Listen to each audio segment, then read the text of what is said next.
Yeah, it's your boy Trey. Once again, we locked and loaded, and you know how we doing it.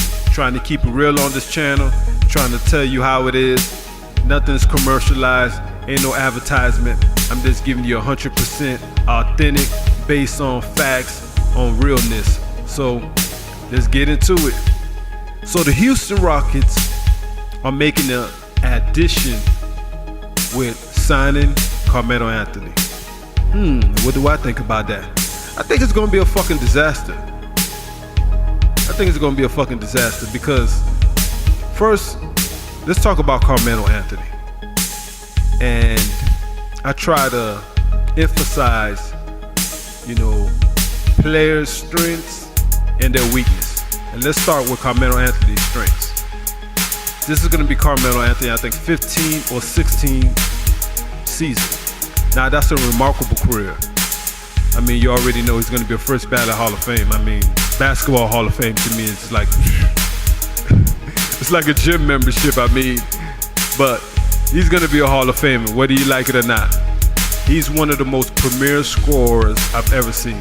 I mean, this guy got all phases of offensive weaponry that you'll ever see.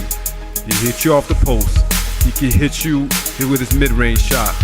He can play with his back against the basket, and he's thick.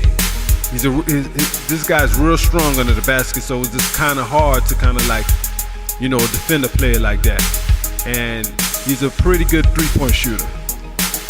But his weaknesses is that he isos too much. He's kind of like a one-dimensional player. And that's always kind of been the knock on Carmelo, because he stops the ball movement when you're playing against the guy. Everybody got to watch, and wait for him to react. And it's hard when you're playing with four other guys when one guy is always stopping the ball. Another weakness he has, a glaring weakness, is his defense. Now, I'm not going to say that it's a lack of not wanting to play defense. I just think he kind of struggles. Where, Carmelo's not the most physically, athletic guy. He's thick and he's heavy, but, he's a chunky guy. And I think he has problems moving with his feet. Like a guy like LeBron, I give you an example, and it's hard to make the example. But LeBron is a good one-on-one defender, but he's not really a good team defender. And why I say that, because LeBron is able to move light on his feet. And that's an attribute that he has. And he's very athletic, and he can hop. I mean, that's why a lot of times, even when he's chasing somebody down, he's able to pick up speed and be able to defend, or either slap somebody's ball from behind. Because he has that speed and he has that range where he can jump, and he can jump real high. He can jump out the gym. Carmelo is not fortunate like that. That's why you don't see Carmelo dunking highlights. You mostly see his jump shots, his spins. But another weakness Carmelo does have is physique. He doesn't keep good care of himself, I think. And his endurance, and you see it, like between third and fourth quarter, he starts to wear down a lot. And when he went to Oklahoma, it was a big struggle for him, because he was playing a position that he's not used to playing. And they wanted him to play more defense, and he struggled.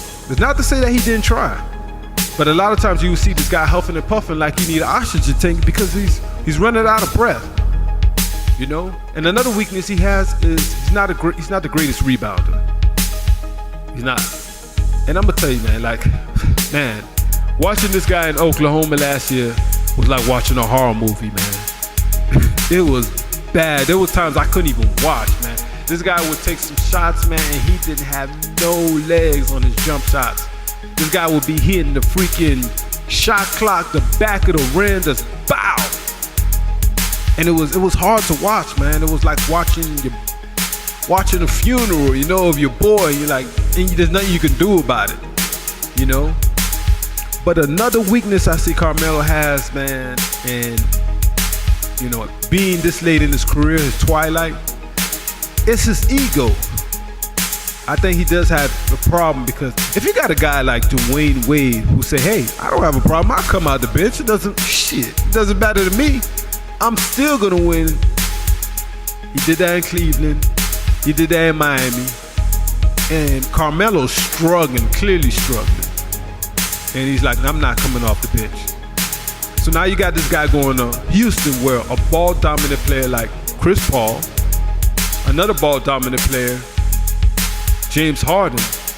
I mean, how's this gonna work? I wonder.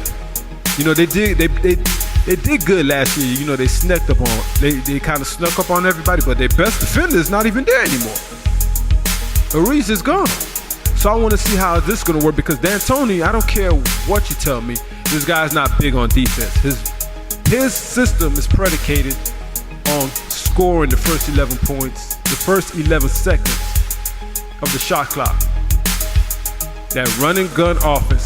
And I mean, this year a lot of people say they should have beat Golden State Warriors. Listen, let me tell you something, man. If Iggy Dollar wasn't hurt, and I know Chris Paul got hurt, like he always on cue, like he always does. He's gonna do the same thing this year.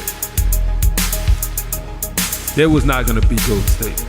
Now, if Chris Paul was healthy, I think they probably would have beat him, but that's another but because Iguodala wasn't playing, and he's the foundation of that team.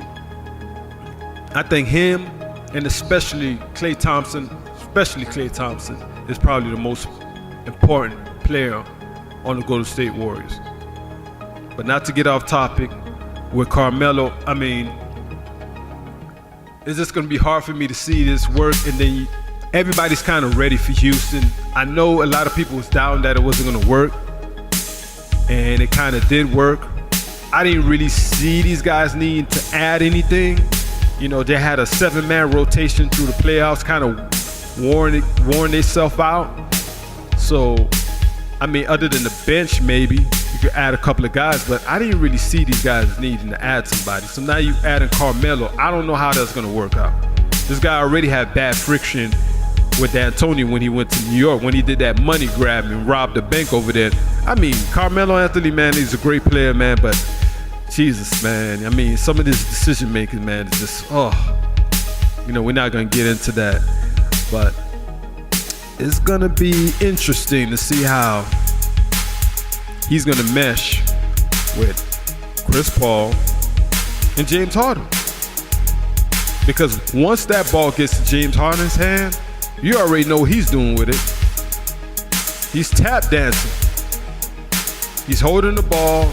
He's doing all these, you know, you're not passing the ball unless he's in trouble.